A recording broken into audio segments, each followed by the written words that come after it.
रिमझिम वर्षा पाग हो किंबा शीतुआ संज प्रायतः समस्त अल्प बहुत तेल भजी खावाई निश्चय मन होता है। तो से आज मुझे आपण पाखक ढेंकानाल प्रसिद्ध बिरी बरार रेसिपी।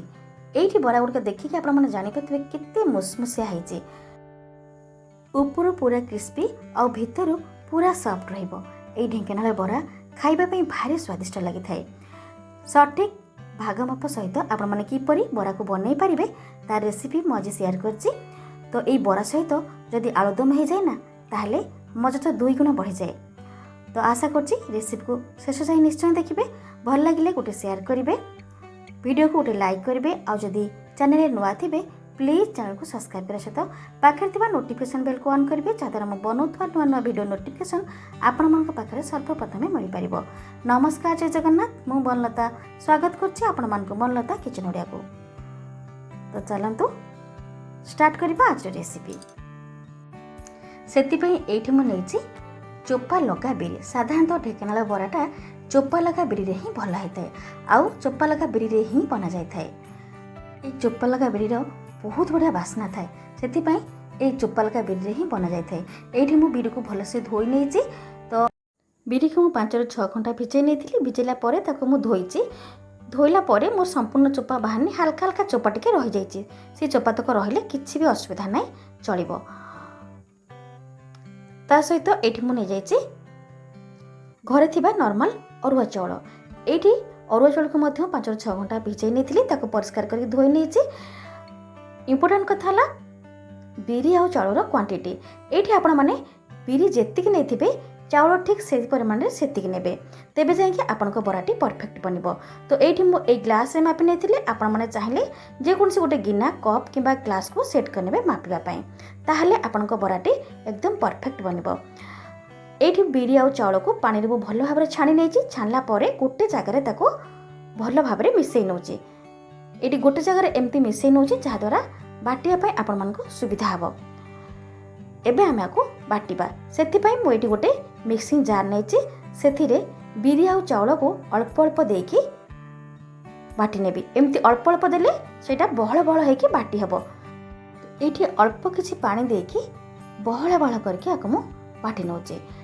ए बैटर को आपण माने जेते बहळा करिवे ताहले आपनकर बराटी भलो शेप नेबो आ बनाया पई सुविधा हबो। एठी मु सबतक बिरी आउ चाउल को बाटी नेछि एकदम बहळा बहळा करके। बहुत ही बढ़िया लगी था ए बरा। आपण माने निश्चिंत बनातु, ए वर्षा पागरे खाइबा पे बहुत बढ़िया लगी था। तो एठी सबतक बाटी सला परे गोटे बड़ जगह को मु ट्रांसफर करनी छी। आ आपण माने बैटर को टिके हल्का खदडा करके बाटिबे। बाटिले जहा फल रे आपनकर बराटी खाइबा पे भल लगी था। एठी मु हल्का टिके रुआ रुआ करके हाथ को लागुथिबो सेमती बाटी नेछि।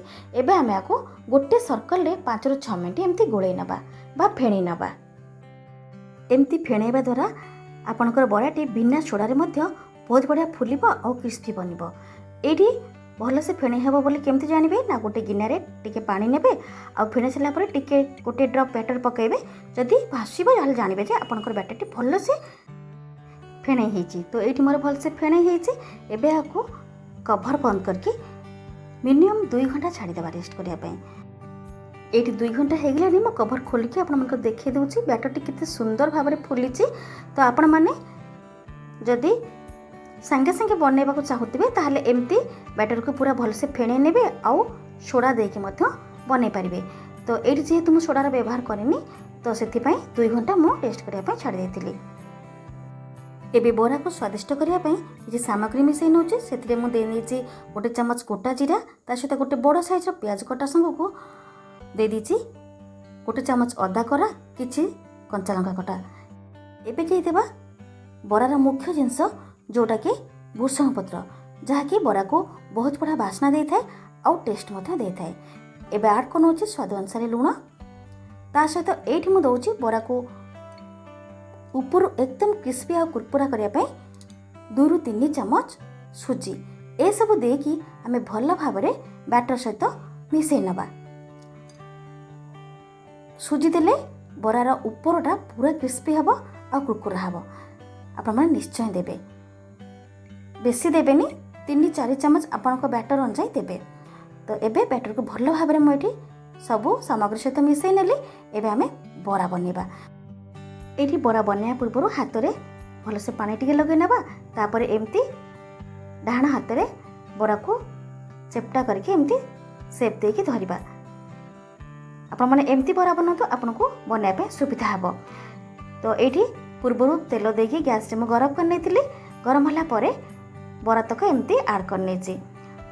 बरा देवा समय रे आपण माने फ्लेम को पूरा हाई करके तेल को भलसे गरम कर नेबे। गरम होला परे बरा तक ऐड कर नेबे। आउ बरा गोटे साइड हैला परे आपण माने आर साइड को एमती लेउटे नेबे। प्रथमे तेल को भल भाव में हाई फ्लेम रे गरम करिवे। तापरे बरा दे सारा परे मीडियम फ्लेम रे आपण माने बरा गुडी को एपट सेपट करके 2 ରୁ 3 थर एकदम गोल्डन कलर करके मुसमुस करके छाणी नेबे।